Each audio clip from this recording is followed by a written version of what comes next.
नमस्कार बंधू भगिनींनो, प्रभू रामचंद्रांच्या जन्मोत्सवाच्या निमित्ताने रामनवमीचं औचित्य साधून यापूर्वीच्या एका व्हिडिओमध्ये आपण प्रभू रामचंद्रांचं संक्षेपानं चरित्र पाहिलं आणि या चरित्राचा मागोवा घेत असताना मी आपल्याला सांगितलं की आपल्याकडे संतांनी असं म्हटलंय की सगुण चरित्रे परम पवित्रे सादर वर्णावी.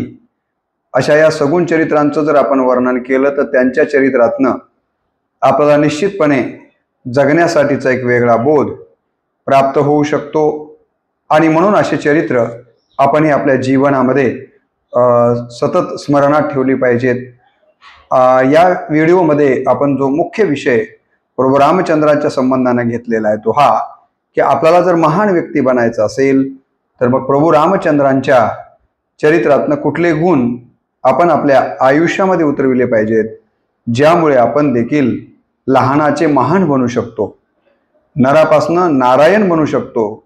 अशा 10 गुणांचा विचार या व्हिडिओच्या माध्यमातून केलेला आहे. आपल्या सगळ्यांना श्रोते बंधू भगिनींना विनंती आहे की हा व्हिडिओ आपण शेवटपर्यंत ऐकावा आणि त्यातनं हा विषय आपण समजून घेण्याचा प्रयत्न करावा असं मला म्हणायचं आहे.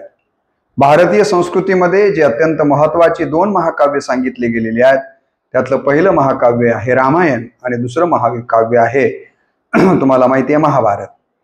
आणि या देशाच्या संबंधाने जर विचार केला तर मी असं म्हणेन की मानवी जीवनामध्ये जगण्यासाठी सगळ्यात महत्त्वाचं काय असतं तर श्वास आहे आणि हा श्वास 2 नाकपुड्यांच्या माध्यमातून आपण घेतो. तसं या देशाची संस्कृती जर आपल्याला जाणून घ्यायची असेल तर या देशाच्या संस्कृतीपर्यंत पोहोचण्याचा संस्कृतीचा श्वास आपल्याला जर घ्यायचा असेल तर राम आणि कृष्ण या 2 अत्यंत महत्त्वाच्या नाकपुड्या आहेत. ही गोष्ट आपण या निमित्तानं लक्षात घेतली पाहिजे असं मला या निमित्तानं आपल्याला सांगायचं आहे. आपल्याला मी रामायणाच्या संबंधानं 3 रामायणं ही किती महत्त्वाची आहेत या प्रकारचा विचार यापूर्वी आपण बघितलेला आहे. त्यामध्ये आपल्याला सांगितलं की पहिलं वाल्मिकी रामायण, त्यानंतर जे दुसरं रामायण आलेलं आहे त्याला आपण रामचरित मानसांच्या बद्दल देखील आपण बोललेलो आहोत. आणि या ठिकाणी वाल्मिकी रामायण कसं आहे तर याच्याबद्दल एका श्लोकामधनं संक्षेपात सांगितलं गेलेलं आहे की अदो राम तपोवनादिगमनम, अदो राम तपोवनादिगमनम हत्वा मृग कांचनम वैदेही हरणम जटायुतरणम, वैदेही हरणम जटायुतरणम सुग्रीव संभाषणम वाली निर्दलम समुद्र तरणम लंकापुरी दाहनम पश्चाद रावण कुंभकर्ण हननम यत्यदी रामायणम. तर एवढ्या श्लोकामध्ये संपूर्ण रामायण या ठिकाणी सांगितलं गेलेलं आपल्याला माहिती आहे. आणि याच रामायणाची संक्षिप्त कथा मी यापूर्वीच्या व्हिडिओमध्ये आपल्यासमोर ठेवलेलीच होती. रामरक्षेमध्ये प्रभू रामचंद्रांच्या बद्दल त्यांचं स्मरण करताना काय म्हटलं की लोकाभिरामम रणरंगधीरम राजीव नेत्रम रघुवंशनाथम कारुण्यरूपम करुणाकरंतम श्रीरामचंद्रम शरणं प्रपद्ये, श्रीरामचंद्रम शरणं प्रपद्ये.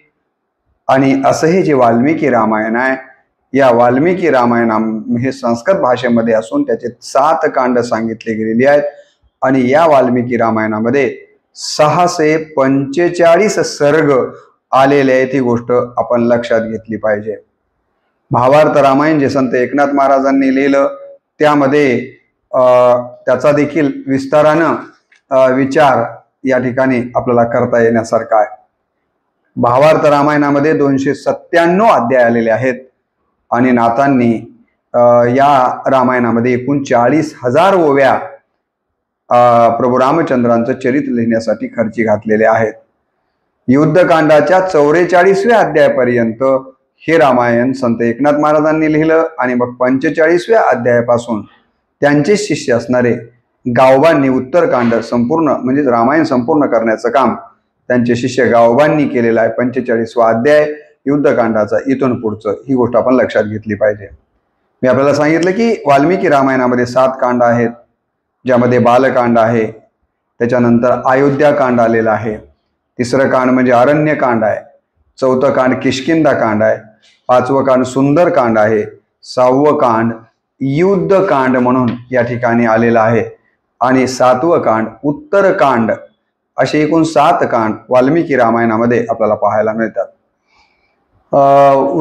सूर्यवंशामध्ये या ठिकाणी प्रभू रामचंद्रांचा जन्म झालेला आहे. मी आपल्याला सांगितलं की त्यांचा हिंदू धर्मातल्या जे अवतार सांगितले गेलेले आहेत त्यातला त्यांचा 7वा अवतार आहे.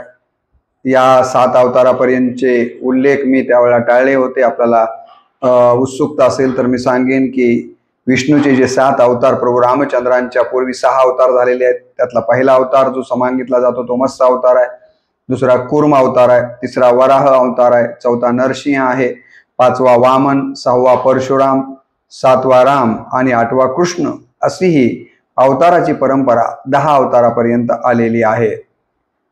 याच वंशामध्ये भारत नावाचा म्हणजे भरत नावाचा एक राजा होऊन गेला, ज्याच्या नावावरूनच या देशाला भारत असं नाव पडलं गेलेलं आहे असं सांगितलं जातं. दशरथाला शांता नावाची एक मुलगी होती असाही उल्लेख आलेला आपल्याला दिसून येतो. आपल्याला माहीत असेल की प्रभू रामचंद्रांच्या पत्नीचं नाव सीता आहे, लक्ष्मणाच्या पत्नीचं नाव उर्मिला आहे, भरताच्या पत्नीचं नाव मांडवी आहे आणि शत्रुघ्नाच्या पत्नीचं नाव श्रुतकीर्ती अशा पद्धतीचं आहे. हे देखील आपल्याला माहिती असणं महत्त्वाचं आहे. प्रभू रामचंद्रांना 2 मुलं आहेत. मी यापूर्वी सांगितलं पहिल्या व्हिडिओमध्ये, एकाचं नाव आहे लव आणि दुसऱ्याचं नाव आहे कुश. लक्ष्मणाला आणि उर्मिलेला देखील 2 मुलं आहेत. एकाचं नाव आहे आनंद आणि दुसऱ्याचं नाव आहे चंद्रकेतू. भरत आणि मांडवी हे पती पत्नी, यांना देखील 2 मुलं आहेत.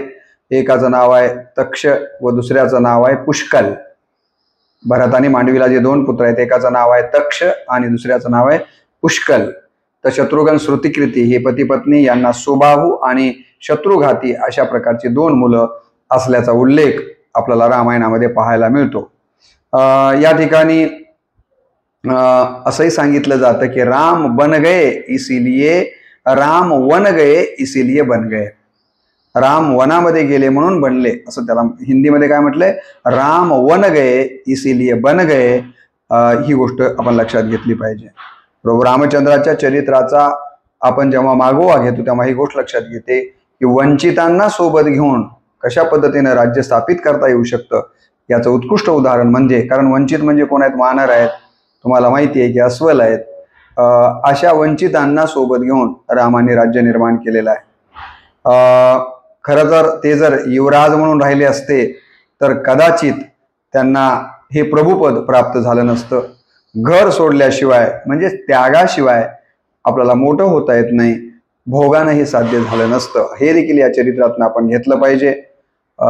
मातृपुत्र भक्त आहेत, मातीवर त्यांचं प्रेम आहे, म्हणून त्यांचं एक प्रसिद्ध उदाहरण आपल्याला माहिती आहे की जननी जन्मभूमिष्य स्वर्गादपि गरीयसी, अशा पद्धतीचा उल्लेख आपल्याला माहिती आहे की त्यांनी केलेला आपल्याला दिसून येतो. यानंतर त्यांच्या जीवनातला काही वैशिष्ट्ये आपल्याला पाहण्यासारखी आहेत की निशस्त्र राहून सैन्य आणि नेता शस्त्र आणि संभार न वापरता देखील आपल्याला युद्ध जिंकता येऊ शकतं, याचं उत्कृष्ट उदाहरण म्हणजे प्रभू रामचंद्र आहेत. आणि त्यांच्याच चरित्राचा प्रभाव महात्मा गांधींच्या वरती पडल्यामुळं बिना खड्ग बिना ढाल साबरमती के संत तुने कर दिया कमाल, निशस्त्र राहून गांधींनी जे काही इंग्रजांच्या विरोधामध्ये यश प्राप्त केलं, मला वाटतं प्रभू रामचंद्रांचा आदर्श त्यांनी त्यांच्या डोळ्यासमोर ठेवलेला आहे. तर असं हे प्रभू रामचंद्रांचं चरित्र हे आपल्या देशाला खऱ्या अर्थानं भुरळ पाडणारं आणि आपल्याला एका अर्थानं खूप मोठी प्रेरणा देणार आहे. म्हणून आपल्याकडं असं म्हटलं जातं की रामासारखा देव नाही, रामासारखा राजा नाही, रामासारखा पुत्र नाही, रामासारखा पती नाही, रामासारखा पिता नाही, रामासारखा बंधू नाही, रामासारखा मित्र नाही, रामासारखा शिष्य नाही आणि रामासारखा शत्रू देखील नाही, असं रामांच्या चरित्राच्या बद्दल आपल्याला या ठिकाणी पाहता येतं. आणि असं जे पूर्णतम अवतार म्हणून ज्या प्रभू रामचंद्रांचा 8वा अवतार मानला जातो, त्या प्रभू रामचंद्रांच्या जीवनचरित्रातले 10 गुण आपण या ठिकाणी चिंतनासाठी घेतलेले आहेत. आपल्याला माहिती आहे की प्रत्येक माणूस जन्मताना रडत जन्माला येतो, पण माणसानं एवढं मोठं आयुष्यात काम केलं पाहिजे की तो मरताना हसत हसत मेला पाहिजे आणि त्याच्या जाण्यानं जग रडलं पाहिजे. हे कधी होतं तर तुमच्या आणि माझ्याकडं काही गुण असतील तर, बरोबर आहे की नाही. माणसानं जन्माला येऊन जर चांगले काम केले तर नराचा नारायण होतो, अन्यथा माणसाच्या शरीराचे, पशुच्या शरीराच्या म्हणजे कातड्याचे कमीत कमी जोडे तरी बनवले जाऊ शकतात, काही अन्य साहित्य बनवलं जाऊ शकतं, पण माणसाच्या कातड्याचं काहीही बनू शकत नाही. पण माणसानं कार्य जर चांगलं केलं तर नरका नारायण म्हणून म्हटलं ना, पशु का होत पण या नरका कचू नाही होत, नर करणी करे तो नरका नारायण होत. हा आदर्श आपल्याला, मला असं वाटतं की अशा चरित्रातनं मिळतो. म्हणून आपल्याकडे असं म्हटलंय की देह त्यागेता कीर्ती मागे उरावी, मना सज्जना हेची क्रिया धरावी, मना चंदनाचे परित्वा झिजावे, परियांतरी सज्जना निर्ववावे, मरावे परी कीर्ती रूपे उरावे. आणि प्रभू रामचंद्रांसारख्यांचं चरित्र आपल्याला मरण्याच्या नंतरही कीर्तिवंत बनवण्याची प्रेरणा देऊ शकतं. म्हणून तर कबीर म्हणले की मूरत असे कीरत भले बिन पंख उड जाय, मूरत तो जाती रहे कीरत कभी न जाय. असं हे चरित्र आपल्याला खऱ्या अर्थानं एक नरापासून नारायणापर्यंत घेऊन जाण्याचं काम करणार आहे. ज्या प्रभू रामचंद्रांनी मानवी रूपामध्ये जन्म घेतला, मानव वेश धारण करून मर्यादा पुरुषोत्तम पर्यंत, परब्रह्म पदापर्यंत, प्रभू पदापर्यंत ते जाऊन पोहोचलेले आहेत. म्हणून आपल्याला खरं तर त्यांच्या चरित्राचा मागोवा किंवा त्यांच्या चरित्राचा आदर्श आपल्या डोळ्यासमोर ठेवणं अत्यंत महत्त्वाचं आहे. जर आपल्याला माहिती असेल की भगवंत, ज्ञानेश्वरीमध्ये माऊलींनी भगवंताची व्याख्याच काय केली, भग म्हणजे गुण, वंत जो गुणांनी युक्त असतो त्यालाच भगवंत म्हटलं जातं. आणि किती गुणांनी, तर माऊलींनी एक ओवीच खर्ची घातलेली आहे. माऊली म्हणतात, ऐका यशस्वी औदार्य ज्ञान वैराग्य ऐश्वर्य हे सहाही गुणवर्य वसती जेत. ज्या ठिकाणी तया नाव भगवंत, भगवंत म्हणजे गुणवंत, ज्याच्या ठिकाणी यश श्री औदार्य ज्ञान वैराग्य आणि ऐश्वर्य हे सहा गुण परिपूर्ण पद्धतीने आपल्याला पाहायला मिळतात, त्यालाच खऱ्या अर्थानं भगवंत म्हटलं पाहिजे. व्यक्ती देखील भगवंत होऊ शकतो. प्रभू रामचंद्र हे मानव देहामध्ये जन्माला आले होते, मानव रूप घेऊन त्यांनी खूप मोठं काम केलं म्हणून ते नारायण होऊ शकले. तर आपल्याला देखील जर नारायण बनायचं असेल तर प्रभू रामचंद्रांसारखं त्यांच्या जीवनातले काही गुण आपल्याला स्वीकारायचे असतील तर ते कोणते गुण स्वीकारावेत आणि आपल्याला कशा अर्थानं महान होता येईल याचा विचार या ठिकाणी आपण करणार आहोत. मला तर पहिल्यांदा आपल्याला हे सांगायचं आहे की प्रभू रामचंद्रांचा जीवनामधला सगळ्यात महत्त्वाचा गुण जर कोणता असेल तर तो हा होता की त्यांनी आई वडिलांच्या आज्ञेचं कर्तव्य समजून पालन केलेलं आहे. काय केलं त्यांनी, आपल्या आई वडिलांची जी आज्ञा आहे त्या आज्ञेला कर्तव्य समजून ते पार पाडलेलं आपल्याला दिसून येतं. आपल्याला माहिती आहे की वडिलांनी 14 वर्षासाठी वनाला जाण्यासाठी सांगितलं, तर ती आज्ञा शिरसावंद्य मानून आज राज्याभिषेक होणार आहे, तर तो राज्याभिषेक सोडून देऊन आपल्या वडिलांच्या आज्ञेसाठी ते वनाला निघून जातात. तुम्हाला माहिती आहे की प्रभू रामचंद्र आपल्या आई वडिलांची किती आदर करतात. तर तुलसीदास लिहितात की प्रात काल उटिके रघुनाथा, प्रात काल उटिके रघुनाथा, मातु पितु गुरु नाव ही माता. म्हणजे प्रभू रामचंद्र झोपेतून उठल्याबरोबर किंवा सकाळी उठल्याबरोबर पहिलं काम कोणतं करत होते तर ते आपले आई वडील आणि गुरु या सगळ्यांच्या चरणावरती माथा ठेवायचे, म्हणजे आपल्या आई वडिलांचा आदर ते करायचे. मातु पिता आज्ञा अनुसारही, म्हणजे आपल्या वडिलांची आणि आईची आज्ञा ही शिरसावंद्य समजून प्रभू रामचंद्र आपलं जीवन जगत होते. आपल्याला माहिती आहे की कैकेयीला प्रभू रामचंद्र या ठिकाणी आज्ञाधारक पुत्राबद्दल म्हणतात. कैकेयीला आज्ञाधारक पुत्राचं महत्व विशद करताना प्रभू रामचंद्रांनी सांगितले, जे की तुलसीदासांनी रामचरितमानसमध्ये लिहिलंय. काय म्हणतात, सुनो जननी सोई सुतु बड भागी, सुनो जननी सोई सुतु बड भागी, जो पितु मातु बचन अनुरागी, तनय मातु पितु तोष निहारा, दुर्लभ जननी सकल संसारा. काय म्हटलात? आपल्या माता पित्याच्या भक्तीविषयी अनावधानाने राम म्हणतात की हे माते, आपल्या आई वडिलांच्या आज्ञेचं पालन करणारा पुत्र खरंच भाग्यशाली असतो. या जगात आपल्या वागण्याने आई वडिलांना समाधान देणारे पुत्र खरोखरच दुर्लभ असतात. असं अवधान देऊन ऐक, अशा पद्धतीनं कैकेयीला प्रभू रामचंद्र या ठिकाणी सांगताना आपल्याला दिसून येतात. भारतानं ज्या वेळेला मी राज्यगादीवर बसणार नाहीये आणि तुम्हीच बसा असं प्रभू रामचंद्रांकडे जाऊन वनामध्ये विनवणी केली, तेव्हा प्रभू रामचंद्र पुन्हा अयोध्येमध्ये आपल्याला माहिती आहे की या ठिकाणी राज्यगादीवर बसायचं स्वीकारत नाहीत. उलट भारताला सांगतात हे की नाही वडिलांची आज्ञा आहे की मी वनात गेलं पाहिजे आणि ती आज्ञा मला पाळलीच पाहिजे. मी काही आता परत येणार नाहीये. असं परत येणं म्हणजे वडिलांच्या आज्ञेचा भंग केल्यासारखं होईल. म्हणजे वडिलांच्या आज्ञेला ते किती महत्त्व देतात ही गोष्ट लक्षात येते. बिभीषणाचा राज्याभिषेक करण्याचा शब्द तर त्यांनी दिलेला आहे. लंकेशाला मारल्याच्या नंतर बिभीषणाचा राज्याभिषेक करण्यासाठी ते स्वतः जात नाहीयेत. लक्ष्मण आणि त्या बाकीच्यांना सांगतात तुम्ही करा. तेव्हा हे सगळे म्हणतात की तुम्ही काय येत नाहीत. तेव्हा प्रभू रामचंद्र म्हणतात की नाही, मला वडिलांची तशी आज्ञा नाही आहे की कुठल्या तरी पुरामध्ये ग्रामामध्ये मला जाता येत नाही आहे, कारण तशी मला आज्ञा नाही आहे. आणि म्हणून वडिलांची आज्ञा नसल्यामुळं ते आपल्याला माहिती आहे की राज्याभिषेकाला म्हणजेच लंकेमध्ये जात नाही आहेत. किती पद्धतीने आपल्या वडिलांच्या आज्ञेचं पालन करतात हे आपल्या लक्षात येत आहे. आणि आपल्या आई वडिलांबद्दल किती आदर आहे बघा. ज्या कैकेयींच्यामुळे ते 14 वर्ष वनवासाला गेले, वनवासाहून परत येताच पहिल्यांदा जर ते कुणाला भेटले असतील तर ते कैकेयीला भेटलेले आहेत. म्हणजे आपल्या आईबद्दलचा आदर त्यांच्या अंतःकरणामध्ये आहे की ती गोष्ट लक्षात येते. आणि आपल्या सगळ्यांना माहीत असेल की जेव्हा लंकेशाला मारून ते परत येतात आणि परत आल्याच्या नंतर दशरथ स्वर्गातनं त्यांना आशीर्वाद देतात आणि म्हणतात की खरोखर तू खूप मोठं काम केलास रामा.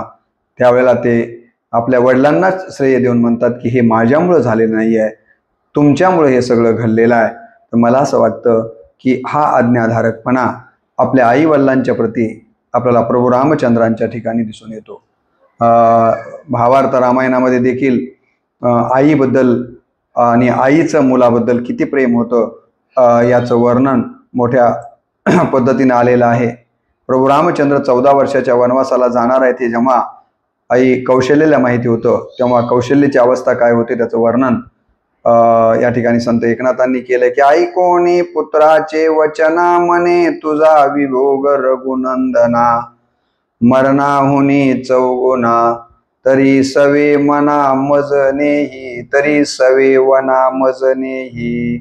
काय करू रे रघुनाथा मज तव मरण नये आता, पुत्र वियोगे जिने जिता परम व्यथा मातेसी. पुढे अनेक प्रकारच्या ओव्या आलेल्या आहेत.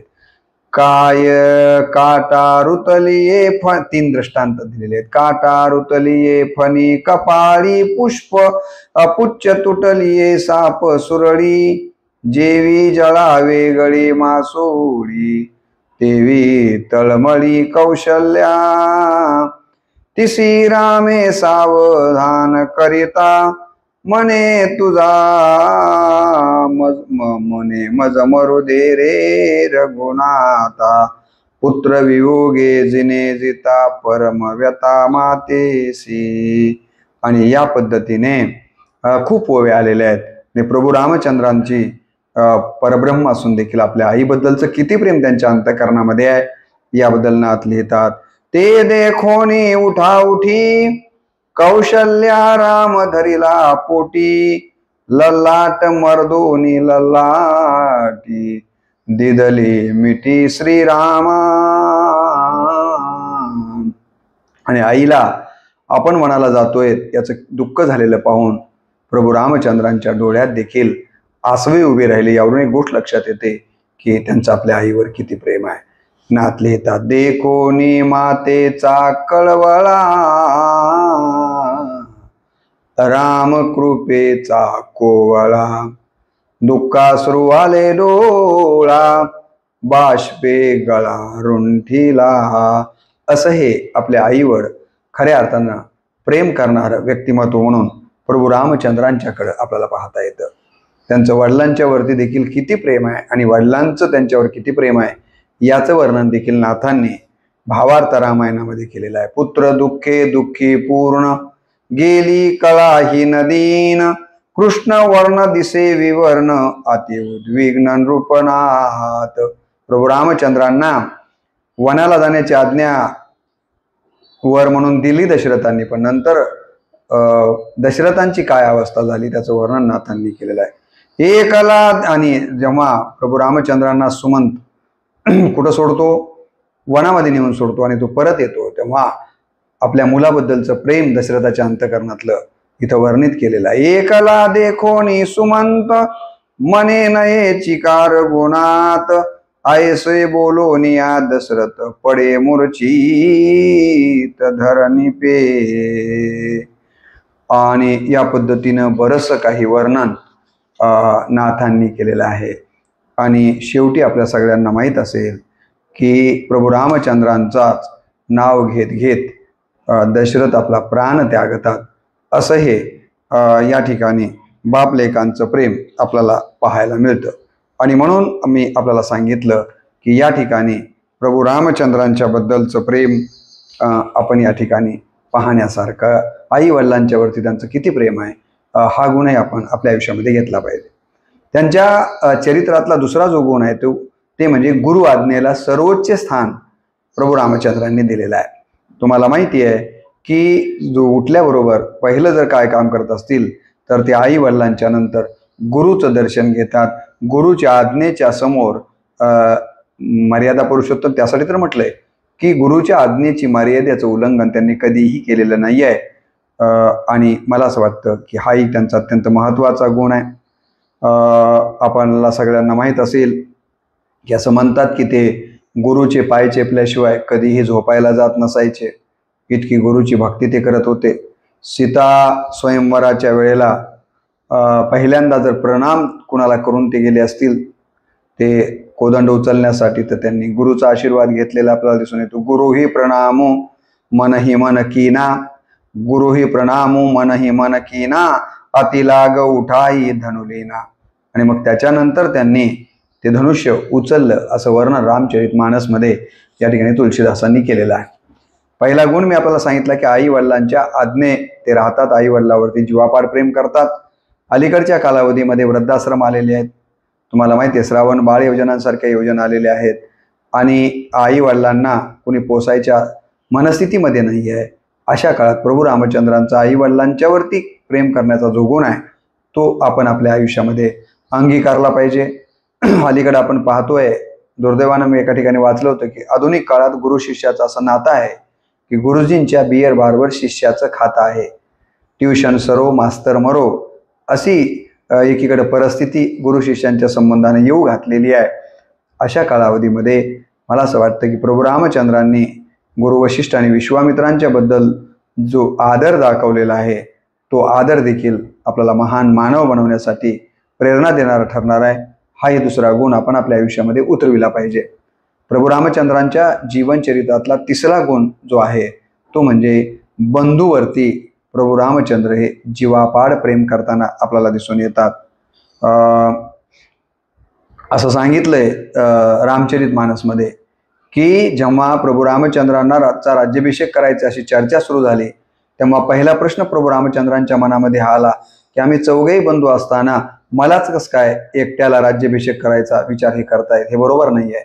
म्हणजे आपल्या सगळ्या बंधूंना तो अधिकार मिळाला पाहिजे या प्रकारचा विचार प्रभू रामचंद्र करताना दिसून येत आहेत. कैकेयीच्या वराने भारताला राज्य मिळालं हे ऐकून खरं तर एखाद्या अलीकडच्या काळातल्या भावाला खूप वाईट वाटलं असतं, परंतु तसं न वाटू देता उलट प्रभू रामचंद्रांची मानसिकता काय झाली, भारताला राज्याभिषेक होणार आहे ऐकल्यानंतर किंवा भारताला राज्यगादीवर बसवलं जाणार आहे ऐकल्यानंतर मला वाटतं की रामचरितमानसमध्ये गोस्वामी तुलसीदास लिहितात, प्राणप्रिय भरताला या सर्व गोष्टी ऐकून काय वाटलं बघा, राम की जणू काय सर्व गोष्टी ऐकून असं वाटत आहे की जणू परमेश्वर आज माझ्यासाठी सर्व बाजूंनी अनुकूल आहे. काय वाटलं त्यांना? की आज परमेश्वर माझ्या बाजूनं सर्व बाबतीमध्ये अनुकूल आहे, कारण माझ्या प्रिय बंधूला या ठिकाणी राज्यगादी मिळणार आहे. त्यांच्यातलं प्रेम कसं होतं याबद्दल आपल्या सगळ्यांना माहिती आहे की राम चाले वाटे लक्ष्मण झाडी काटे, ऐसा बंधू नाही कोटे संसारात, असं म्हटलं जातं. रामायणामध्ये बंधुप्रेमाबद्दल खूप काही आलेलं आपल्याला दिसून येतं. भरत व प्रभू रामचंद्र यांचं दोघं बंधूंचं प्रेम आपल्याला माहिती आहे की आजोळाहून परत आल्याच्या नंतर आपल्या आईनं आपल्या भावाला वनामध्ये पाठवण्याचा वर मागितला हे कळल्याबरोबर भरत आपल्या बंधूबद्दल किती प्रेम असलेलं दाखवतो. आणि या ठिकाणी रामांना देखील भारतांच्या बद्दल खूप प्रेम असल्याचं वर्णन भावार्थ रामायणामध्ये देखील आलं आहे. भरत आमासी पूर्वीपासोनी विरुद्ध वदला नाही स्वप्नी, तो वधिल वना येवोनी हे मिथ्यावानी जल्पसी. जेव्हा या ठिकाणी प्रभू रामचंद्र वनाला गेलेले आहेत लक्ष्मण आणि सीतेच्या सोबत, आणि हे जेव्हा कुणाला कळतं, भरताला कळतं, तेव्हा भरत सैन्यांना सगळ्या अयोध्यवासियांना घेऊन त्यांना भेटायला जातात. दुरूनच लक्ष्मण बघतात. लक्ष्मणाला वाटतंय की अरे आपल्याला वनामध्ये येऊन मारण्यासाठी हा भरत सगळं सैन्य घेऊन येतोय. आणि हे ऐकल्याच्या नंतर प्रभू रामचंद्र लक्ष्मणाची समजूत घालताना काय म्हणाले ते आत्ता जी मी सांगितलेली ओवी आहे ती या पद्धतीची आलेली आहे. काय म्हणाले बघा पुढे, भरत वदिला लागोनी हा भय संकोच तुझे मनी, भरतापासोनी विरुद्ध करणी जागृती स्वप्नी घडे ना. आपल्या भावाबद्दलचं किती प्रेम आहे, भरताबद्दलचं नात या ठिकाणी लिहितात. या ठिकावर मिलनी प्रीती किमी जादू बखानी, कवी कुल अगम करम मन बानी, परम प्रेम पूर्ण दो भाई, मन बुद्धी चित्त अहमिती विसराई. असंही वर्णन या बंधुप्रेमाचं रामचरितमानसमध्ये केलं गेलेलं आहे. याप्रमाणे बंधुप्रेमामध्ये प्रभू रामचंद्रांचं आणि भारताचं प्रेम आपल्याला पाहायला मिळतं. राम लक्ष्मण बंधुप्रेमाचं वर्णन देखील आपल्याला पाहायला मिळतं. आपल्या बंधूबद्दल नवीन लग्न झालेलं असताना उर्मिलेला सोडून बंधूची सेवा करायला लक्ष्मण वनामध्ये येतोय. वनामध्ये तो रात्रभर जागतोय. आपल्या प्रभू रामचंद्रांची आणि सीताई साहेबांची तो सेवा करतो. कंदमुळे त्यांना खाऊ घालतो आणि हा स्वतः उपाशी राहण्याचं काम करतात. राम चाले वाटेल झाडं रस्त्यातले काटे वेचण्याचं काम देखील लक्ष्मणाने केलेलं आहे.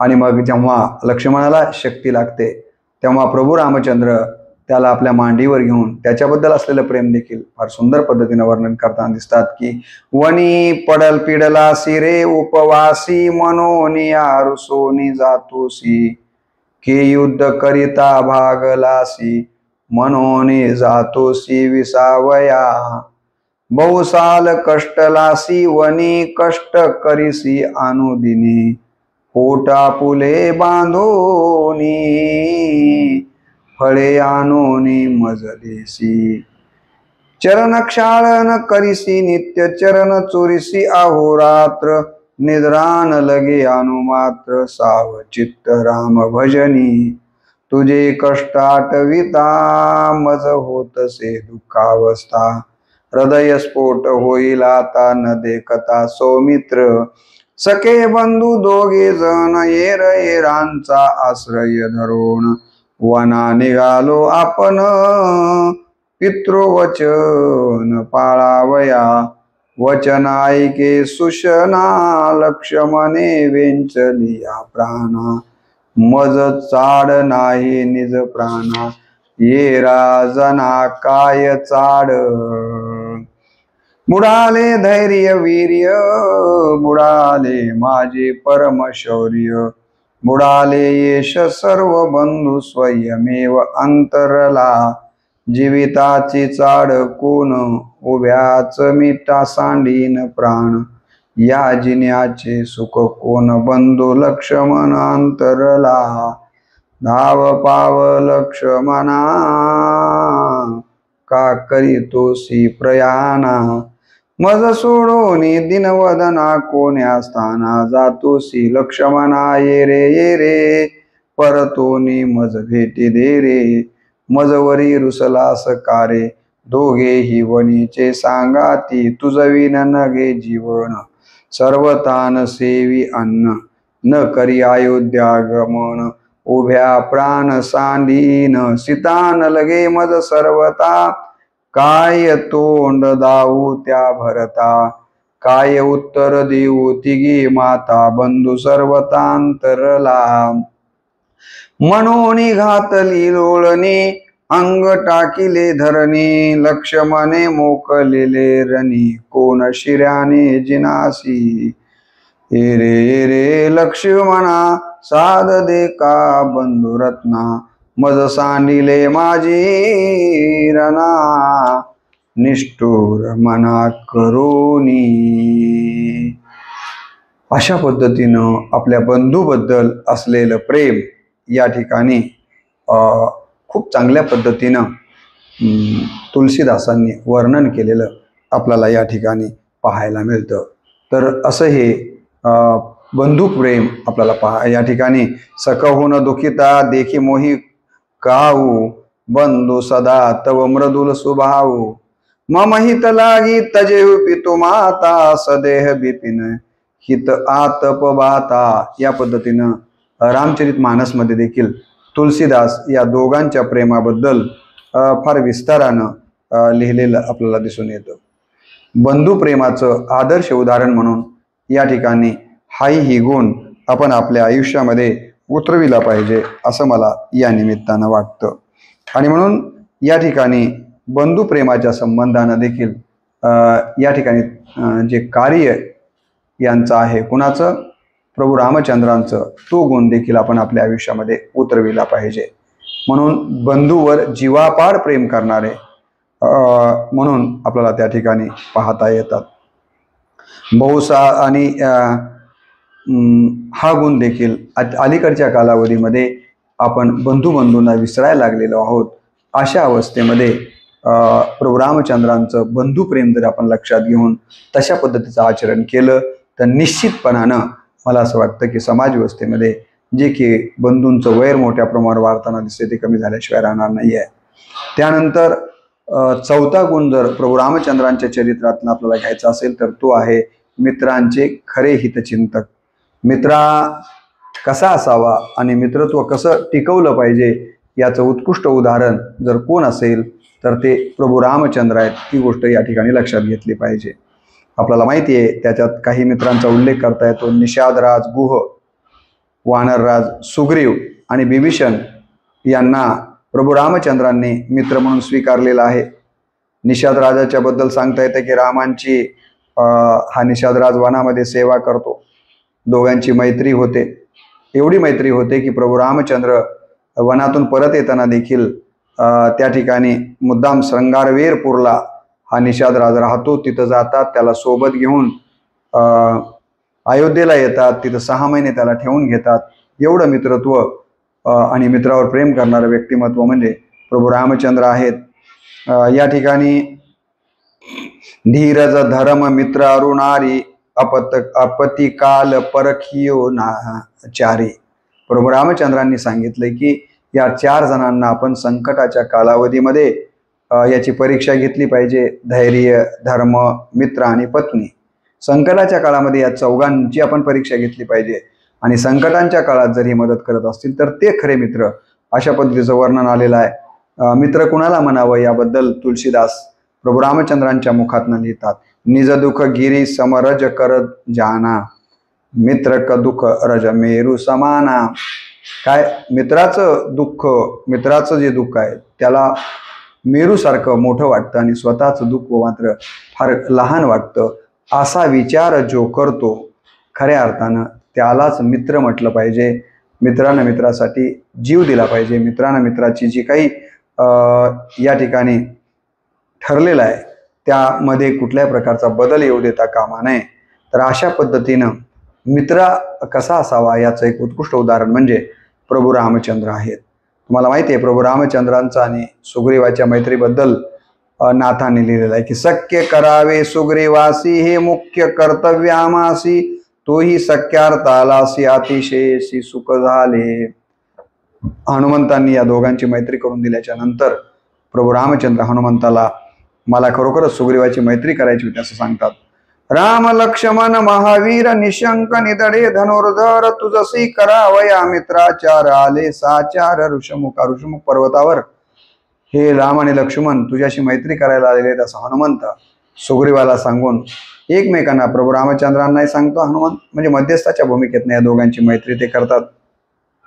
नाथ लिहितात की श्रीराम स्वय्य नरपती सुग्रीव स्वय्य वानरपती, दोघा सख्यत्वाची स्थिती अनन्य प्रीती आल्हाद. एक वानरपती आहे दुसरा नरपती आहे आणि या दोघांच्या मध्ये मैत्री खूप चांगल्या पद्धतीने होते. कशी मैत्री होते?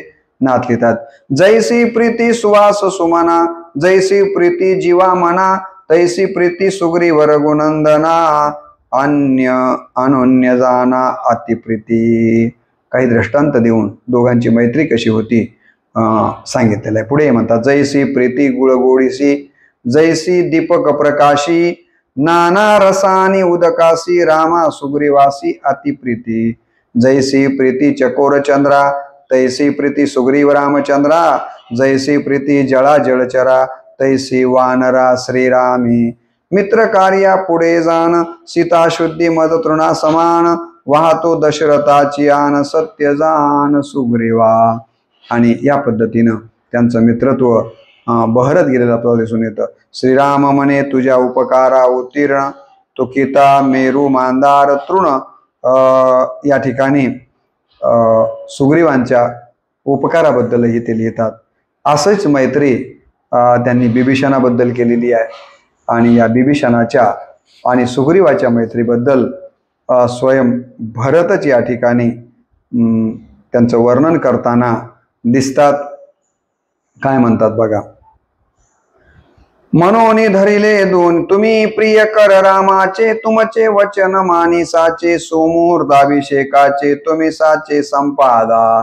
भरत म्हणतो की आमचं कुणाचंच ऐकत नाहीत प्रभू रामचंद्र, फक्त तुम्ही सुग्रीव आणि बिभीषण तुम्ही फार जवळचे मित्र आहात.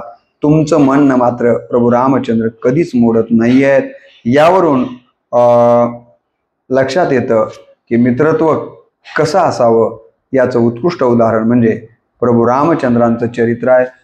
अलीकडच्या कालावधीमध्ये मैत्र जीवांची ही जी अपेक्षा पसायदानामध्ये प्रभू रामचंद्रांनी केली म्हणजे ज्ञानेश्वर माऊलींनी केलेली आहे ती पूर्ण करायची असेल तर प्रभू रामचंद्रांच्या चरित्रातला हा मित्रत्व आणि मित्रत्वासाठी सगळं काही करण्याचा जो गुण प्रभू रामचंद्रांकडे आहे तो आधुनिक काळामध्ये आपण सगळ्यांनी स्वीकारला पाहिजे असं या निमित्तानं मी म्हणेन. त्यांचा पाचवा जो गुण आपण इथं पाहणार आहोत तो म्हणजे दिलेले वचन पाळणारे. प्रभू रामचंद्रांचं वैशिष्ट्य आहे की ते वचन देतच नाही आहेत आणि दिलेलं वचन ते पाळतात. तुम्हाला माहिती आहे की पिता दशरथाला व माता कैकेयीला वचन दिलं त्यांनी की ठीक आहे मी वनात जातो आणि ते वचन त्यांनी 14 वर्षे वनवास भोगून पाळलेलं आपल्याला दिसून येतं.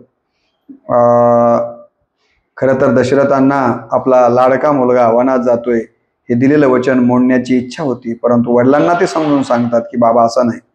रघुकुल रीत सदा चली आई, प्राण जाय पर वचन न जाई. आपल्या वंशाची परंपरा आहे बाबा की दिलेलं वचन आपल्याला मोडता येत नाही आणि म्हणून तुम्ही सुद्धा आता एकदा वचन दिलात ना तर ते मोडू नका. आणि दशरथांना ते वचन मोडू देत नाही आहेत. एवढं वचनाचे पक्के प्रभू राम म्हणून तो एक वचनी आपल्याकडे जे म्हटलं गेले ते त्यामुळेच म्हटलं गेलेलं आहे. तुम्हाला माहिती आहे की भारताला देखील सांगतात की नाही मला परत येता येणार नाही कारण मी वडिलांना वचन दिलेलं आहे. तू देखील आपल्या वडिलांचं वचन मोडू नकोस, मला वनाला जाऊ दे. भारताची समजूत घालून भारतालाही तशा पद्धतीने वागायला लावण्याचं काम करतात. वालीला मारण्याचं सुग्रीवाला दिलेलं वचन जे आहे ते वचन पूर्ण केल्याशिवाय राहत नाही. ते वचन ते पूर्ण करताना दिसून येतात. भारताला त्यांनी वचन दिलेलं आहे की रावणाचा वध केल्याबरोबर लगेच मी तुला भेटायला येतो. आपल्याला माहिती आहे की रावण वारल्याबरोबर कुठल्याही प्रकारचा विलंब न करता ते लगेच आपल्या बंधूला भारताला भेटायला चित्रकूटावरती येतात. म्हणजे वचनाचे किती पक्के आहे ते बघा. बिभीषणाला ते वचन दिलेलं आहे त्यांनी तुला लंकापती करणार आहे म्हणून ते वचन देखील त्यांनी पाळलेलं आपल्याला दिसून येतं. म्हणून दिलेलं वचन काही जरी संकट आली तरी ते पाळलं पाहिजे हा जो आदर्शवत गुण प्रभू रामचंद्रांच्याकडे आहे तो गुण आपण आपल्या आयुष्यामध्ये उतरविला पाहिजे असं मला या निमित्तानं म्हणायचं आहे. आता अलीकडे आपण पाहतो की सकाळी वचन दिलं जातं आणि दुपारी त्या वचनाचा भंग होतो. नव्हे तेव्हाचे तेव्हा मी असं कुठं म्हणालो होतो, मी असं म्हणालच नव्हतो, अशी एक वेगळी परिस्थिती आज आपण पाहतोय. तर अशा परिस्थितीमध्ये प्रभू रामचंद्रांचं वचन देणे आणि ते पाळणे हा गुण जर आपण आपल्या आयुष्यामध्ये उतरविला तर आपल्याला खऱ्या अर्थानं महान व्यक्ती बनायला वेळ लागणार नाही असं या निमित्तानं मला म्हणायचं. त्यांचा जो 6वा गुण आपण इथं पाहणार आहोत तो म्हणजे नम्रता अंगी बाळगणे. इतका मोठं वैभव त्यांच्या पाठीमागे असताना देखील राजा झाल्याच्या नंतरही त्यांनी आपल्या अंगातली नम्रता बाजूला जाऊ दिलेली नाहीये. सीता स्वयंवरामध्ये ते धनुष्यबाण मोडतात आणि या गोष्टीचा राग परशुरामाला येतो. परशुराम क्रोधामध्ये काही काही बोलायला लागलेले आहेत, परंतु अशा अवस्थेत देखील प्रभू रामचंद्र आपला धैर्य सोडत नाही आहेत. नम्रपणेच त्या परशुरामाला उत्तर देण्याचं काम करतात. यातून प्रभू रामचंद्रांची नम्रता आपल्या लक्षात आल्याशिवाय राहत नाही आहे. आपल्या सासऱ्या जानकांप्रती देखील त्यांच्या अंतःकरणामध्ये नम्र भाव आपल्याला वेळोवेळी दिसून येतो. बिभीषणाच्या सांगण्यावरून समुद्राची 3 दिवस ती प्रार्थना करताय सेतुबंधासाठी. समुद्र काही शरण येत नाही, त्यावेळेला देखील त्यांनी नम्र भाव, नाही तर मी समुद्राला काय म्हणून त्याच्या स्तुती करू किंवा समुद्राला काय म्हणून मी विनवणी करू असा अहंकार ते बाळगत नाही आहेत. तर इथे देखील समुद्राची विनवणी करण्यामध्ये नम्र भाव आपल्याला दिसून येतो, हे की नाही. राम एवढे विनयशील आहेत की युद्धात विजय मिळवल्यावर देखील विजयाचं श्रेय ते आपल्या कुलगुरूला, वडिलांना म्हणजे दशरथ राजांना आणि आपल्यासोबतचे जे मित्र आणि वानरवीर आहेत त्यांना देताना दिसतात. म्हणजे नम्र झाला भूतांतेने कोंडिले अनंता. तर या पद्धतीचं न मरता राहायचं असेल तर नम्रता आपल्या अंगी असली पाहिजे असं जे आपण नेहमी म्हणतो. तर प्रभू रामचंद्रांच्या चरित्रामध्ये हा नम्र भाव आपल्याला ठायी ठायी बघायला मिळतो. तर आपल्यालाही मोठं व्हायचं असेल तर लहान झाल्याशिवाय महान होता येत नाही. म्हणून असं म्हटलंय ना की मुंगीहून साखर खाण्यामध्येच मोठेपणा आहे. तर हा गुण देखील आपण आपल्या आयुष्यामध्ये उतरविण्याचा प्रयत्न केला पाहिजे. त्यानंतर आपल्याला त्यांचा 7वा गुण जो आहे प्रभू रामचंद्रांच्या चरित्रातून घेण्यासारखा तो आहे गुणग्राहकता. प्रभू रामचंद्रांच्याकडं एक दृष्टी अशी आहे की गुणवान व्यक्ती कोण आहेत ते शोधतात. जसे की नंतर छत्रपती शिवाजी महाराजांनी मावळे शोधताना केलं होतं, हे नंतरची घटना आहे. परंतु त्या कालावधीमध्ये प्रभू रामचंद्रांनी देखील गुण हेरून या ठिकाणी त्या लोकांना तशा पद्धतीचं काम देण्याचं काम त्यांनी केलेलं आपल्याला दिसून येतं. खरं तर इतरांचे गुण हेरणारे स्वतःच प्रभू रामचंद्र हे अत्यंत गुणज्ञ आहेत, स्वतः गुणी आहेत. आणि म्हणून भरत प्रभू रामचंद्रांच्या गुणांचं वर्णन करताना काय म्हणतात बघा, समरथ शरणागत हितकारी, समरथ शरणागत हितकारी, गुण गाहकु अवगुण अगहारी, देखी दोष कबहू नवर आने, सुनी गुण साधू समाज बखाने. याचा अर्थ असा आहे की श्रीराम समर्थ शरण आलेल्यांचे हित जपणारे, गुणांचा आदर करणारे आणि दुर्गुण तसेच पापाचा नाश करणारे आहेत. तर भारताने स्वतः प्रभू रामचंद्र कसे गुणवान आहेत याचं उदाहरण या ठिकाणी दिलेलं आहे. तर प्रभू रामचंद्र देखील भारताकडे असणाऱ्या गुणांचं वर्णन करताना दिसतात. भरतई होईन राजमधू बिदी हरिहर पद पायी. लक्ष्मणाला सांगतात ते की अरे असं नाही आहे, भारताकडं कुठल्याही प्रकारचा राजमत, मी राज्यावर आहे अशा प्रकारचा अहंकार नाही आहे. तर भारताच्या ठिकाणच्या गुणाची ओळख प्रभू रामचंद्रांना झालेली आपल्याला दिसून येते. सीताशुद्धी करून आणण्याचं मोठं काम जेव्हा हनुमंतराय करतात तेव्हा हनुमंतरायांच्या गुणाचं वर्णन प्रभू रामचंद्र करतात. हनुमंताकडे कोणते गुण आहेत ते हेरतात आणि त्याला तशाच पद्धतीचं काम देताना आपल्याला दिसून येतात. आणि म्हणून ते हनुमंतांना म्हणतात ना की तुझे माझ्यावर खूप उपकार आहेत आणि या उपकारातनं मी कधी बाहेर येऊ शकत नाही आहे. अशा प्रकारे अंगदाला देखील शिष्टाईला पाठवण्यासाठी अंगदाकडे गुणवत्ता हे हेरतात आणि त्याला तिथं पाठवण्याचं काम करतात. म्हणून गुणग्राहकता. आपणही आपल्या आयुष्यामध्ये गुणवान माणसं कोण आहेत, अवगुणी माणसं कोण आहेत ही ओळखली पाहिजेत. आणि गुणवान माणसांना आपण काय केलं पाहिजे तर आपल्या सोबत घेतलं पाहिजे, त्यांना प्रोत्साहन दिलं पाहिजे. हा गुण प्रभू रामचंद्रांच्या चरित्रातनं घेण्यासारखा आहे. त्यानंतर पुढचा जो गुण आपण या ठिकाणी 8वा घेतलेला आहे तो हा की धर्म आणि सत्याच्या मार्गे चालण्याचं काम करणारं व्यक्तिमत्व म्हणून आपल्याला प्रभू रामचंद्रांच्या पाहावं लागतं आणि त्यांचा हा गुण घेण्यासारखा आहे. स्वतः या ठिकाणी वशिष्ठ त्यांचे जे गुरु आहेत तेच प्रभू रामचंद्रांच्या बद्दल म्हणतात की धर्म धुरीन भानुकुल भानू. प्रभू रामचंद्र कसे आहेत तर सूर्यवंशातले हे धर्मानुधुरीन आहेत, म्हणजे धर्माचं आचरण करणारे आहेत, धर्माचे अग्रस्थानी असणारे आहेत, असं धर्माला महत्त्व देणारे आहेत.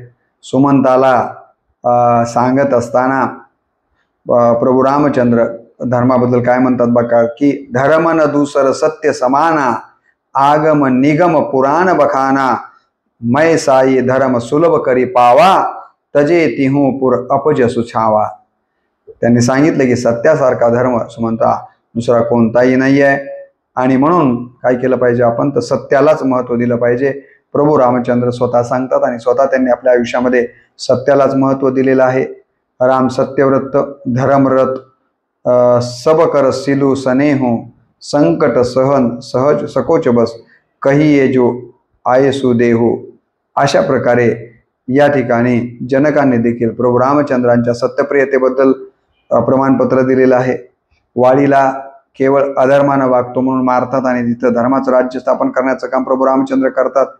विश्वमित्र आणि अन्य यज्ञ करणाऱ्या ऋषींना त्रास देणाऱ्या राक्षसांचा निपात करून तिथं देखील धर्म स्थापित करण्याचं काम प्रभू रामचंद्र करताना दिसतात.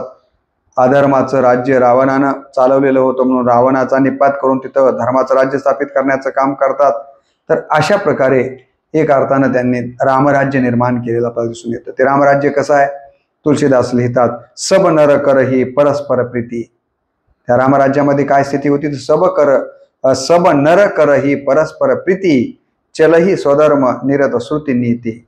या राज्यामध्ये प्रत्येक व्यक्ती एक असे होते, एकमेकांच्या बद्दल प्रेम त्यांच्या अंतःकरणामध्ये होते, सगळे धर्मानं चालणारे होते. अशा पद्धतीनं स्वतः प्रभू रामचंद्रांनी धर्माचं आचरण केलं, सत्याच्या मार्गावरती ते चालत राहिले आणि म्हणून ते इथपर्यंत येऊन पोचले. आपल्यालाही जर खऱ्यातून मोठं व्हायचं असेल तर आपण धर्म आणि सत्याचा मार्ग कधीही सोडायचा नाही, भले कितीही संकट येऊत.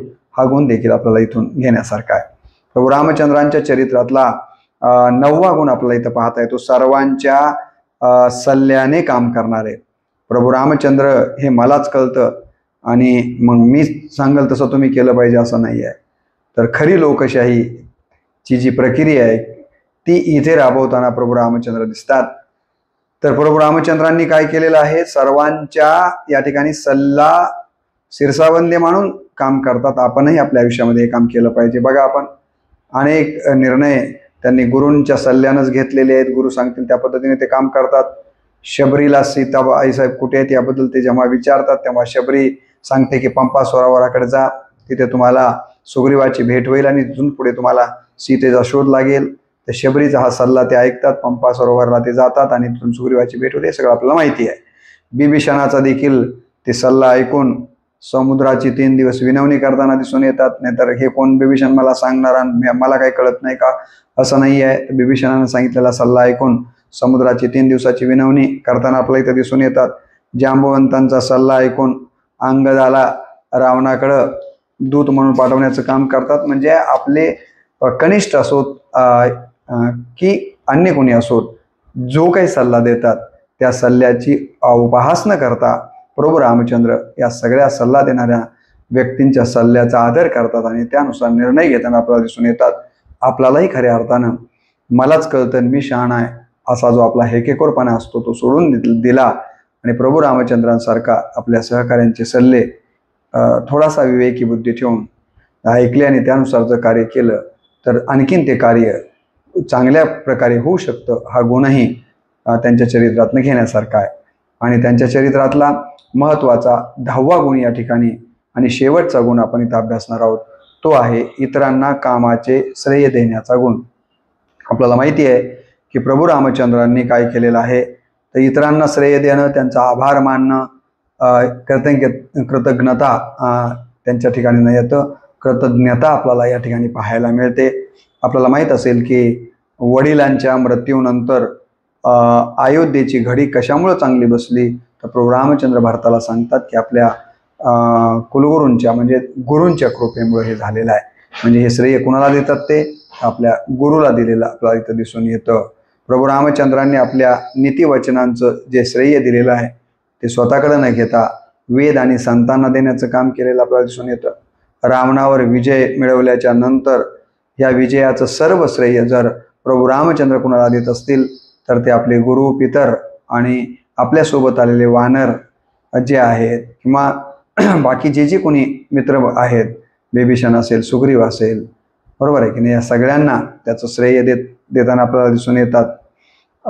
त्याचबरोबर गुरु वशिष्ठ असतील, कुलगुरु हमारे इनकी कृपा दनुज रण मारे, तुलसीदासांनी लिहिलेलं आहे रामचरितमानसमध्ये. ते काय म्हणतात बघा की गुरु वशिष्ठ कुलपूज्य हमारे इनकी कृपा दनुज रण मारे.